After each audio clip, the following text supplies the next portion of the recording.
নিজ পিতামাতার অবাধ্য হওয়া।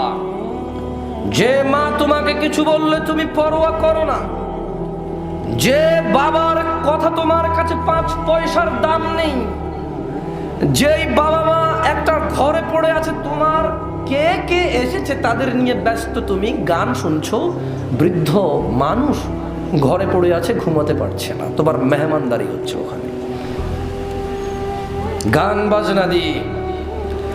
হ্যাঁ, যে মা জেনে যাবে বলে কাপড়ের নিচে করে কিছু নিয়ে এসো কাউকে দিতে, যাতে তোমার মা না জানে, জানলে নাকি অসুবিধা হবে, খালি নাকি খোটাখুটি করে।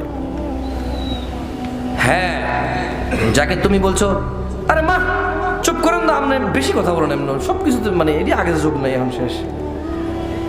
হাবিবুল্লাহ, আল্লাহর হাবিব সাল্লাল্লাহু আলাইহি ওয়াসাল্লাম বলছেন ওয়া উকুকুল ওয়ালিদাইন, এই পৃথিবীর মহা অন্যায়ের মধ্যে একটি অন্যায় হচ্ছে নিজের বাপ মায়ের অবাধ্য হওয়া।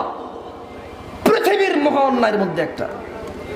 এই বর্তমান যুগে কে তার বাপ মায়ের সাথে অন্যায় করে না, অথচ এটা মহা অন্যায়। মজার কথা হচ্ছে পৃথিবীতে যেগুলো সবচেয়ে বড় অন্যায়, এগুলো একেবারে নেকির কাজে পরিণত হয়ে গেছে মানুষের কাছে। শিরক না করলে ইবাদত